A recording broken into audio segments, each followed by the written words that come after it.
Hello dear students, in this lecture we will cover the types of functions. ठीक है, previous lecture में हमने जो रिलेशंस है, रिलेशन के types, reflexive, symmetric and transitive को देखा, मतलब इक्विवेलेंस रिलेशन को कैसे सॉल्व करते हैं, इक्विवेलेंस रिलेशन से रिलेटेड जो भी क्वेश्चंस हैं वो देखा।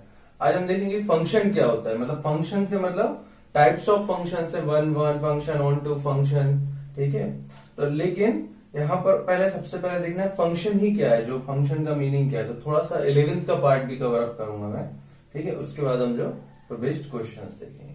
चलो देखो, फर्स्ट तो जो फंक्शन क्या होता है, what is a function, function meaning क्या है। तो फंक्शन भी एक प्रकार से एक रिलेशन का ही टाइप है। ठीक है, it is type of relation. एक रिलेशन से आप बोल सकते हो टाइप है, या फिर उसका सबसेट है, ऐसा कुछ बोल सकते हैं। तो डिफाइन कैसे करते हैं, function F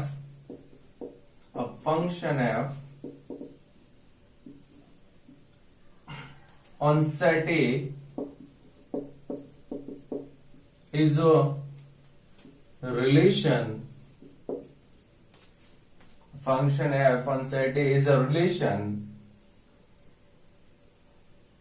in which each element of A has unique image,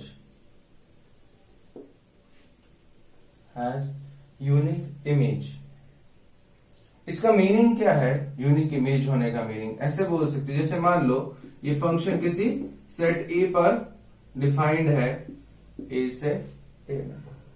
ठीक है, ए से ए में, ए से बी में, किसी भी दो सेट्स के बीच में रिलेशन हो सकते हैं। मैंने जस्ट ए से ए में सेट को डिफाइन किया, जैसे कि मान लो यहां पर सेट ए है, ए बी सी, तो यहां भी ए बी सी होगा। ठीक है, तो फंक्शन कुछ इस तरह डिफाइंड होता है कि each element has unique image, उसका यूनिक इमेज होना चाहिए। ठीक है, ऐसा कोई जरूरी नहीं ए से ए में फंक्शन डिफाइंड हो, एक और फंक्शन ले सकते हैं, जैसे ए से बी में कोई फंक्शन डिफाइंड है, वेयर ए का एलिमेंट है ए बी सी और बी का एलिमेंट है सपोज 1 2 3 4। ठीक है, and A is related to 1, B is related to 2, C is related to 3। ठीक है, तो यहां पर ए से ए में या ए से बी दोनों में आपका ये जो कोई फंक्शन डिफाइन किया है हमने, यहां पर हमने ये जो इसके एलिमेंट्स है उनको इसके एलिमेंट से रिलेट किया है। तो यहां पर इसमें जो रिलेशन होता है, तो इसको क्या बोलते हैं, इस पार्ट को जिससे रिलेटेड हो रहा है, जो फर्स्ट पार्ट है, is called domain of function, is called domain of function. ठीक है, इसमें जितना भी एलिमेंट्स होगा, the set A, elements of set A is the called domain of the function. Mean ज्यादा बेटर यहां पर होगा, यहां मैंने ए से ए लिया है, तो इसमें देख लो आप, इसमें elements of set A R the domain. ठीक है, डोमेन से मतलब जितना एलिमेंट्स रिलेटेड होगा वो सारा एलिमेंट डोमेन में आ जाएगा, जिसका कुछ ना कुछ इमेज है। और बी को क्या बोलते हैं, कोडोमेन। एक तो ये है, ठीक है, ये वर्ड्स यूज करते हैं, बी के जो जितना भी एलिमेंट्स होंगे दे आर कोडोमेन। ठीक है, अब यहां पर एक वर्ड क्या यूज करते हैं, जैसे हम फंक्शन को डिफाइन करेंगे तो फंक्शन इज इक्वल टू क्या आएगा, ये आ जाएगा ई कॉमा ए, B comma B, C comma सी, इस तरह से। ठीक है, ये भी एक रिलेशन के जैसे, ये भी सेट है, function is also set, relation के जैसे डिफाइन किया है। तो ये जो ए है, तो ये जो एलिमेंट रिलेट किया है फंक्शन का, दिस इज फर्स्ट एलिमेंट, मतलब जहां से रिलेट किया है, is called pre image and this is called image of element A. ठीक है, जैसे हम बोल सकते हैं one is image of A and A is pre-image of 1, B is pre-image of 2, C is pre-image of 3, 3 is image of C। तो ये जो इमेज वाला वर्ड यूज करते हैं। ठीक है, and domain of the function is ABC set. ABC is domain of the function, यहां भी डोमेन वही है। Codomain of the function is 1 2 3 4। Codomain क्या है? Codomain is 1 2 3 4, codomain of the function. एक और वर्ड यूज करते हैं, what is range of function. So range is the element, range is subset of codomain, codomain का subset जिसका कोई ना कोई प्रीमेज एग्जिस्ट करता है, जैसे 1 2 3 4 का कोई भी प्रीमेज नहीं है, इसलिए रेंज में नहीं आएगा। रेंज का मतलब होता है जो इसमें जो कोडोमेन में जो एलिमेंट कंसिस्ट है उनमें जिस जिस का इमेज है वही सिर्फ रेंज में आएंगे। ठीक है, सो range is nothing but subset of codomain. It may be equal, it may not be equal. ठीक है, वो सबसेट होगा हमेशा कोडोमेन का। ठीक है, तो ये फंक्शन जो है रिलेशंस है। बट अगर मैं एक और, क्योंकि रिलेशन तो किसी भी तरह से हो सकता है, relation is cross subset of cross product. ठीक है, तो अगर मैं एक और रिलेशन, एक और फंक्शन, एक और इस तरह से एग्जांपल लेता हूं, जैसे कि सपोज यहां ले लेते हैं एग्जांपल,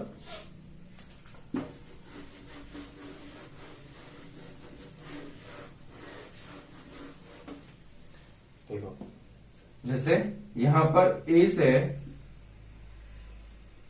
या x से y में कोई रिलेशन डिफाइन किया, कोई फंक्शन डिफाइन किया आपने, तो देखो यहां पर अगर मैंने रिलेशन डिफाइन किया जैसे a b c 1 2 3, तो मैंने ये दिया, दिस इज अ रिलेशन। ये क्या है? रिलेशन है जिसमें a से 1 रिलेटेड है, but this is not function. ये फंक्शन नहीं होगा, ये फंक्शन, ये रिलेशन तो है but this is not function.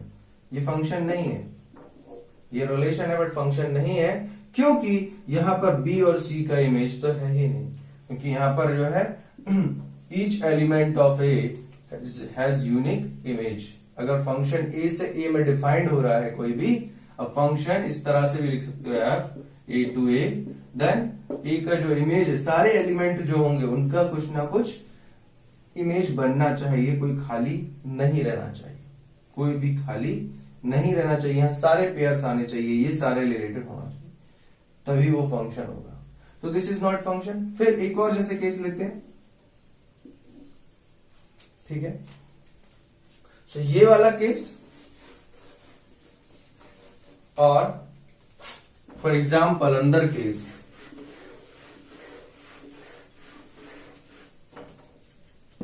जैसे यहां पर x से y में एक रिलेशन डिफाइन किया, that is 1 2 3 a b c 1 1 2 2। ये रिलेशन है, this relation is 1a 1b 2b 2c।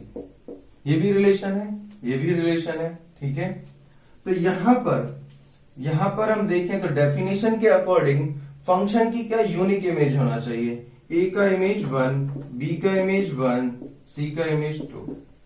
तो इनका इमेज तो यूनिक है। a जो है कितने एलिमेंट से रिलेटेड? ओनली 1 एलिमेंट से, b भी 1 एलिमेंट से, c भी 1 एलिमेंट से। तो इमेज यूनिक है। हाँ, ये बोल सकते हो इस इमेज का जो प्री इमेज है वो सेम है, वो टू प्री इमेजेस है, मतलब 1 a से भी रिलेटेड है, 1 b से भी रिलेटेड है, अपोजिट वे में। ठीक है, तो ये जो है इस टाइप का जो रिलेशन है, मतलब इस टाइप का जो रिलेशन है जहां पर दो से रिलेटेड है, मतलब ये, लेकिन इस डेफिनेशन को तो ये सेटिस्फाई कर रहा है कि 1 इमेज है, तो दिस इज फंक्शन।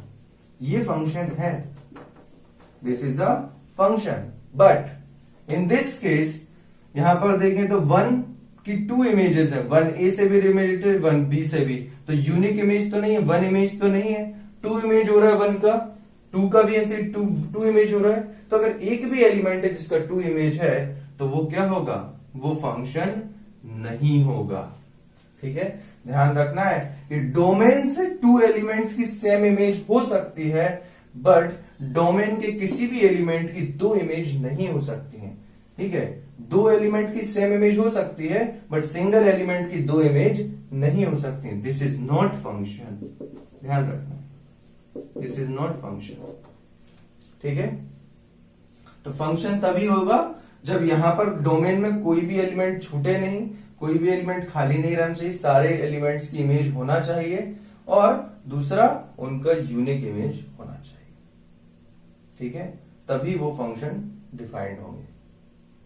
तो इस तरह से आपको ध्यान रखना है, तभी फंक्शन डिफाइन होगा, अदरवाइज फंक्शन डिफाइन नहीं होगा, ठीक है। चलो नेक्स्ट कुछ, so we can conclude that every function is a relation, but every relation is not a function, ठीक है, ये ध्यान रखना कि एवरी फंक्शन, कोई भी फंक्शन रिलेशन तो होगा ही होगा, but every relation is not function, ठीक है। इसमें देखो ग्राफ क्या है, ग्राफ ऑफ फंक्शन। सो कुछ स्पेशल फंक्शंस ले लेते हैं, जैसे सपोज आपको दिया है y equal to x, y equal to x, या ऐसा बोल सकते हैं f x is equal to x, f x is equal to x या y इक्वल टू एक्स, एक ही बात है।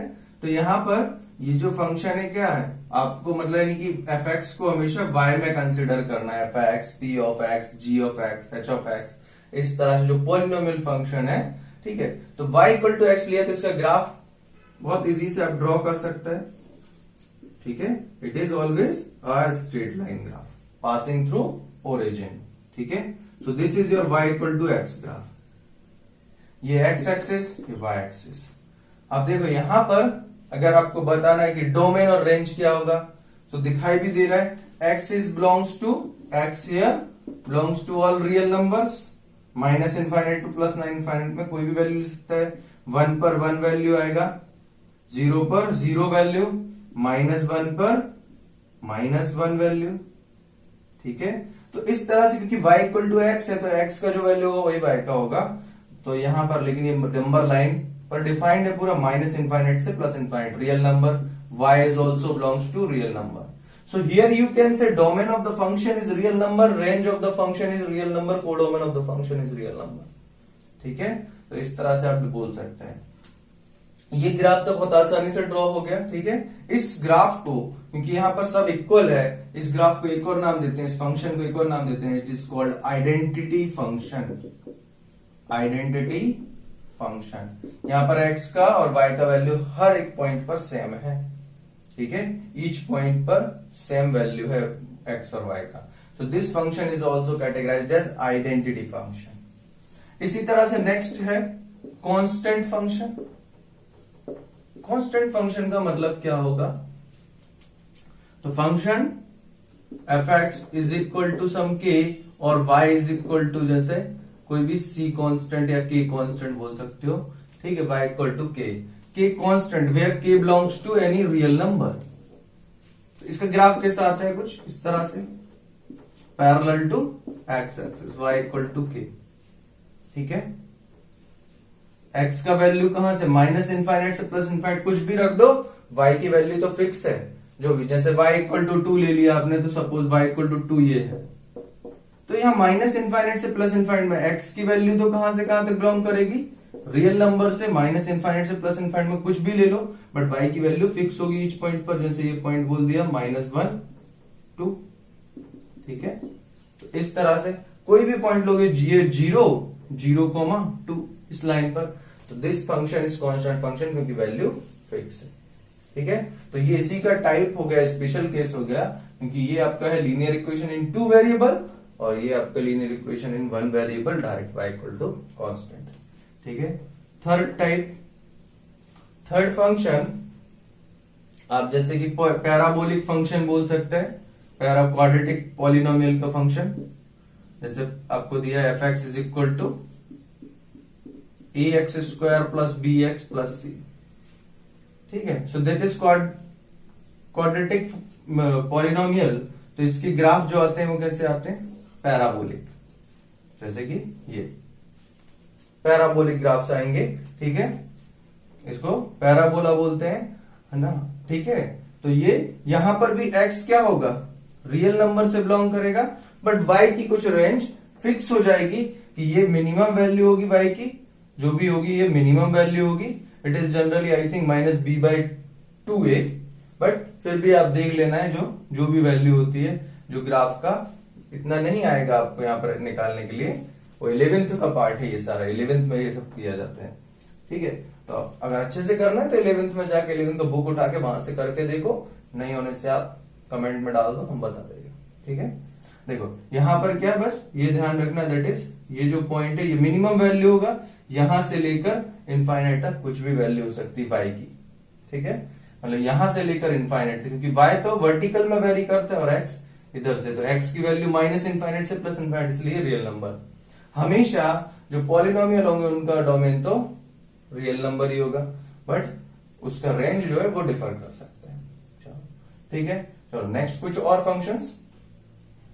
Modulus function, very important function, modulus function represented by y equal to modulus x और fx is equal to modulus x। ठीक है, यहां भी x belongs to real number. ठीक है, ऐसा कोई भी फंक्शन जिसका डोमेन क्या है, real number, domain means values of x, ये भी बोल सकते हो, values of x are nothing but domain. तो जिसमें भी डोमेन रियल नंबर होता है वो सारे के सारे किसमें आ जाते हैं, मतलब डोमेन, और आप बोल सकते हो को डोमेन या रेंज रियल नंबर से बिलोंग करता है, तो वो सारे रियल वैल्यूड फंक्शन, उनको रियल वैल्यूड फंक्शन बोल देते हैं। जैसे मॉडुलस फंक्शन में क्या है, it is defined as fx is equal to x if x is greater than 0, is equal to 0 if x equal to 0, is equal to minus x if x less than 0। fx का ये जो modulus function है, modulus function define कैसे होता है, fx function का value x होगा जब x पॉजिटिव होगा, 0 होगा 0 के लिए, और माइनस ऑफ x होगा लेस देन 0 के लिए। तो इसका ग्राफ बहुत आसान है, हमने अभी देखा था y इक्वल टू एक्स का ग्राफ क्या होता है, ये होता है। ठीक है, y इक्वल टू एक्स का ग्राफ ये होगा, x equal to 0, x fx is equal to x for x positive, greater than 0 मतलब 0 से ज्यादा के लिए तो ये ग्राफ आ जाएगा, दैट इज आप बोल सकते हो y इक्वल टू एक्स।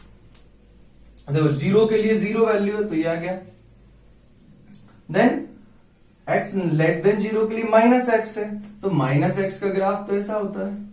ठीक है, सिंपल, तो ये y equal to minus x.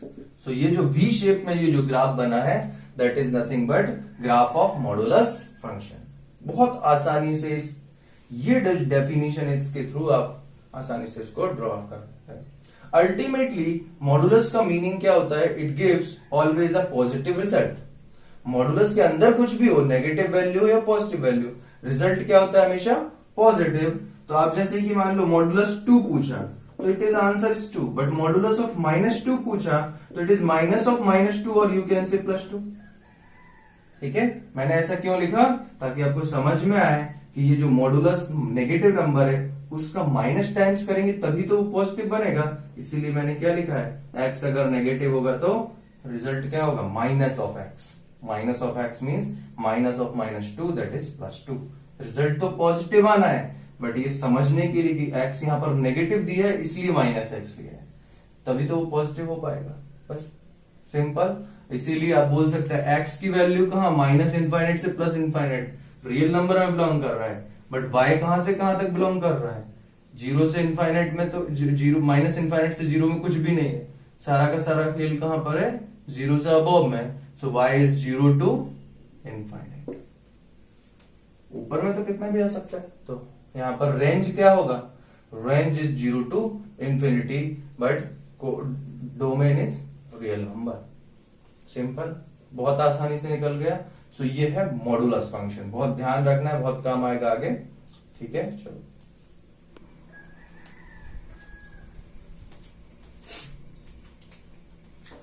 Next is signum function. Signum function, देखो सिग्नम फंक्शन क्या है, इसका भी डेफिनेशन है, fx is equal to modulus x by x where x not equal to 0, where x not equal to 0, या इसको betterly ऐसा बोल सकता है, फंक्शन का modulus x by x for x not equal to 0 and 0 for x equal to 0। Function कैसे defined है? Modulus x by x for x great not equal to 0 and 0 for x equal to 0। तो इसको और precisely define कर सकते हैं। अगर मान लो x is, if x is greater than 0, x अगर पॉजिटिव होगा तो उसके लिए सिंपल है, मॉडुलस एक्स भी पॉजिटिव एक्स आएगा, तो एक्स बाय एक्स क्या हो जाएगा? 1। So for x greater than 0 it is 1। And अगर if x is less than 0 हुआ, मतलब नेगेटिव हुआ, तो मॉडुलस एक्स क्या होगा? माइनस एक्स, बट ये तो एक्स ही रहेगा, तो minus x by x is -1। ठीक है, अभी जो बताया था उसी को याद रखना है कि मॉडुलस एक्स, आप थोड़ा सा और पीछे जाके देख सकते हैं क्या था मॉडुलस फंक्शन में। मॉडुलस एक्स नेगेटिव नंबर के लिए -x होता है, बट x तो चेंज नहीं होगा क्योंकि यहां तो मॉडुलस नहीं लगा है, तो -x divided by x is nothing but -1 and 0 के लिए 0। ठीक है, तो इस तरह से सिग्नम फंक्शन को डिफाइन करते हैं। तो ग्राफ कैसे बनेगा?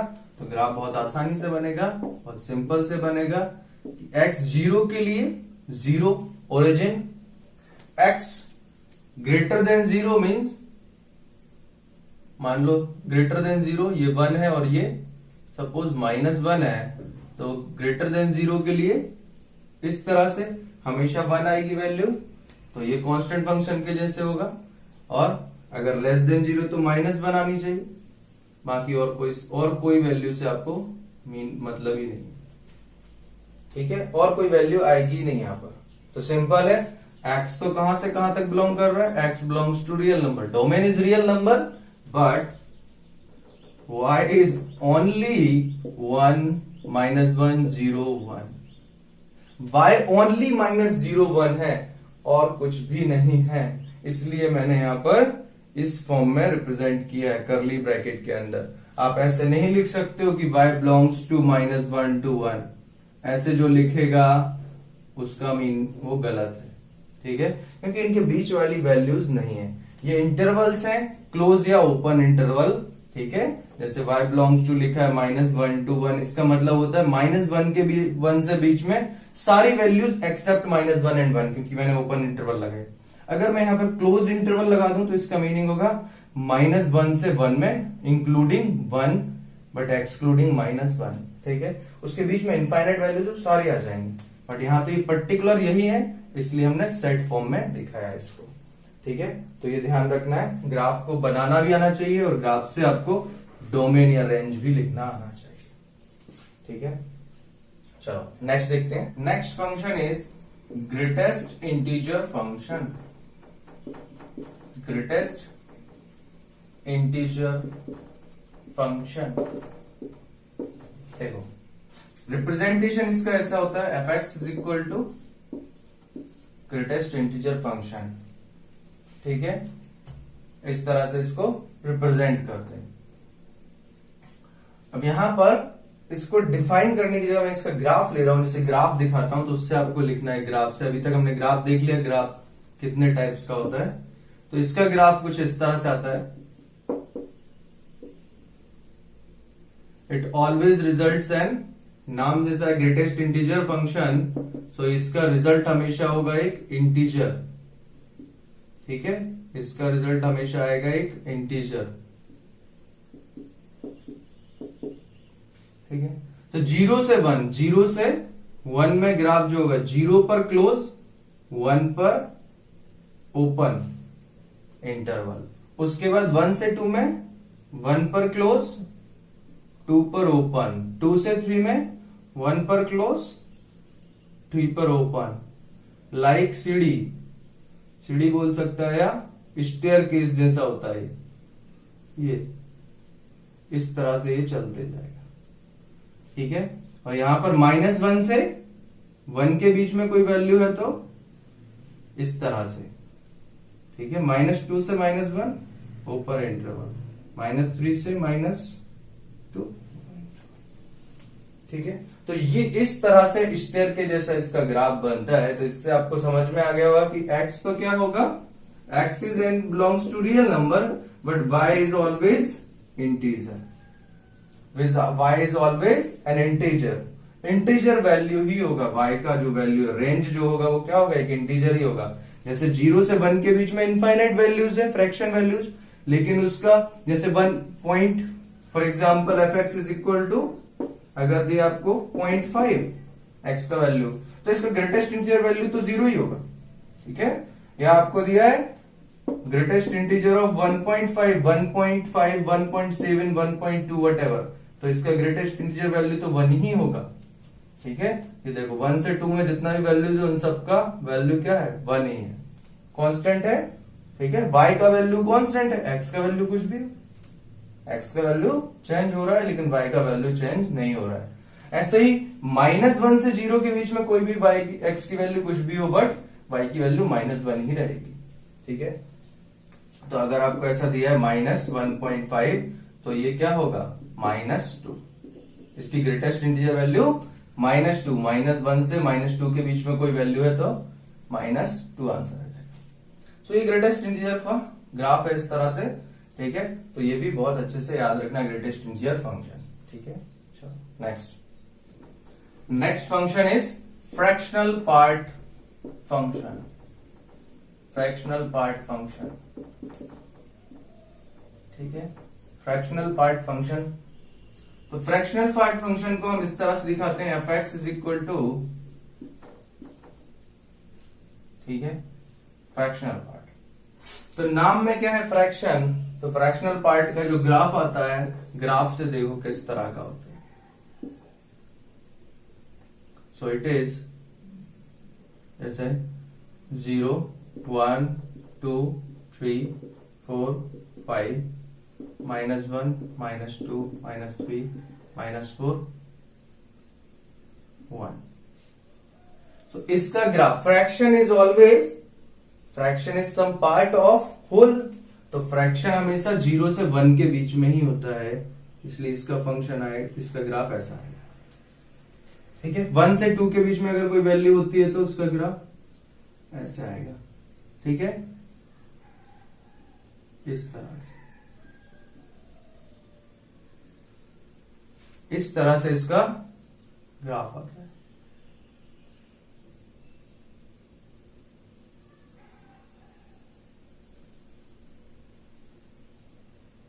ये, ठीक है, इस तरह से ग्राफ होगा, मतलब कि इसकी वैल्यूज जो होंगी वो हमेशा 0 से 1 के बीच में आएंगी। अगर आप बोलो फ्रैक्शनल पार्ट ऑफ, सपोज आपको बोला 0, तो that is 0। Fractional part of 1, it is also 0। 1 का कोई भी फ्रैक्शनल पार्ट नहीं है, 1.2, तो इसका फ्रैक्शनल पॉइंट है 0.2, ठीक है। इसका फ्रैक्शनल पार्ट क्या है, only 0.2। Then fractional part of 1.2.5 कुछ भी ले लो, so it is fractional part is only 0.5। 2 का फ्रैक्शनल पार्ट 0 ही होगा, इसलिए इसका ग्राफ कुछ इस तरह से दिया है, ठीक है। x belongs to real number but y is not belongs to real number, y is always 0 to between 0 and 1, ठीक है, नॉट 1 पे क्लोज होगा ही नहीं कभी, ठीक है। तो ये ध्यान रखना, फ्रैक्शनल पार्ट ऐसे आप बोल सकते हैं, यहां पर x तो क्या है, real number, domain real number, but code range क्या होगा, 0 से 1 पर कभी भी इक्वल नहीं आएगा। y belongs to a number between 0 to 1, fraction value होगी 0 से 1 के बीच में, 1 पर ओपन इंटरवल, 0 पर क्लोज इंटरवल, ठीक है। जैसे देखो अब और अदर वैल्यूज, जैसे आपने यहां पर आप कुछ भी वैल्यू लो, 1.99, 1.44, कुछ भी ले लो आप, कोई भी वैल्यू, उसका जो फ्रैक्शन वैल्यू वही आएगा जब पॉजिटिव नंबर्स हैं। बट अगर नेगेटिव के केस में देखें तो यहां पर जैसे मैंने लिया सपोज फ्रैक्शन ऑफ -0.3, तो fraction can not B negative, तो इसको क्या करना है, 1 माइनस 0.3 करना है। 1 माइनस 0.3 कितना हो जाएगा, that is you can say 1 minus 0.3 is how much, 0.7, ठीक है, तो ध्यान रखना है अब ये, क्योंकि मैंने यहां पर -0.3 लिया, अगर मैं यहां पर लेता हूं -1.2, so you should subtract it from next integer 2 - 1.2 that is 0.8, या इसके फ्रैक्शन पार्ट को 1 से माइनस कर दो तब भी रिजल्ट सेम होगा। इसके फ्रैक्शन पार्ट मतलब लगता है कि 0.2 है, लेकिन एक्चुअल में वो 0.2 नहीं है, इसका फ्रैक्शन पार्ट 0.8 होगा। जो यहाँ पर ग्राफ में देख सकते हैं, जैसे -0.3 कहां पर होगा, इस 0.5 के यहाँ पर -0.5, उसके लेफ्ट साइड में यहाँ -0.3, तो इससे को अगर यहाँ पर ज्वाइन करें तो ये कहां पर आ रहा है, अराउंड इसके पास में आ रहा है, 1 के क्लोज में, मतलब 0.7 होगा। या आप यहां पर देख सकते हैं 1.2 इधर कहीं होगा तो उसका यहां पर होगा, जैसे 1.7 लिया माइनस का तो उसका यहां पर कहीं पे होगा। तो इस तरह से आपको ध्यान रखना है, इसको 2 से माइनस करेंगे, इसका fraction part 0.3। Fraction is always between 0 and 1 and it is positive, तो ये ध्यान रखना, फ्रैक्शन पॉजिटिव होता है। तो इस तरह से फ्रैक्शनल पार्ट को कर सकते हैं। एक और रिलेशन है जो हमने ग्राफ देखा है, y = x, y = greatest integer of the greatest integer function and fractional part function. तो ये जो सिंबल है, ठीक है, ये सिंबल सेट के टर्म्स में यूज करते हैं तो वहां सेट की तरह यूज होते हैं, और यहां पर फ्रैक्शनल पार्ट के फॉर्म में यूज होते हैं, फंक्शन के फॉर्म में। तो किसी भी फंक्शन, किसी भी वैल्यू x को आप इस तरह लिख सकते हैं, greatest integer of the function plus fractional part of the function. जैसे कि x का वैल्यू 1.2 है तो क्या लिख सकते हैं, greatest integer of 1.2 plus fractional part of 1.2। तो बहुत आसान हो जाएगा, यहां पर ये क्या होगा, इसका फ्रैक्शन पार्ट 1, और ये क्या होगा, प्लस का 0.2, 1.2 ये आ रहा है आंसर। तो इस तरह से आप जो है किसी भी फंक्शन, ये जो फ्रैक्शनल पार्ट या ग्रेटेस्ट इंटीजर, ये सबको कर सकते हैं, ठीक है। तो फंक्शन के जो ग्राफ्स हैं वो यहीं तक, इसके बाद हम देखते हैं operation on functions. Next is operation on function, operation on function, ठीक है। जैसे कि फर्स्ट ऑपरेशन, ऑपरेशन से मतलब क्या है, addition, subtraction, multiplication and division. तो फर्स्ट आप देख सकते हैं, जैसे सपोज हमने लिया function f(x) is equal to, कोई भी फंक्शन ले सकते हो, मैंने ले लिया x and gx is equal to let's say x²। ये दो फंक्शन लिए, तो एडिशन का मतलब क्या होता है, फर्स्ट फंक्शन एडिशन मतलब normal addition, first operation.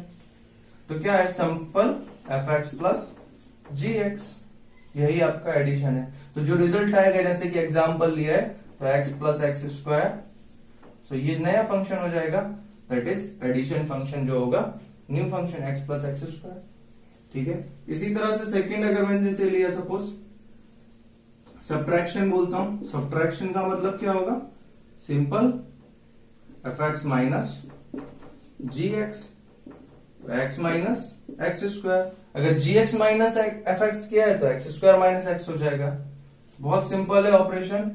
Third, multiplication of function, multiplication में भी कुछ नहीं है, f(x) इंटू gx, और आप इस तरह भी लिख सकते हो fg, ठीक है। तो ये अल्टीमेटली क्या होगा, x into x² means x की पावर 3, ठीक है।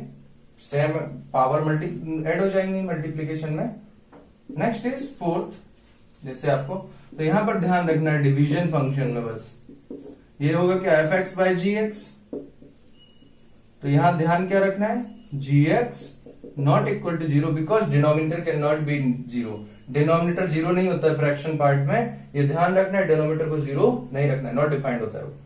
तो इसलिए यहां पर क्या होगा, x by x², it is 1 by x where x not equal to 0, ठीक है।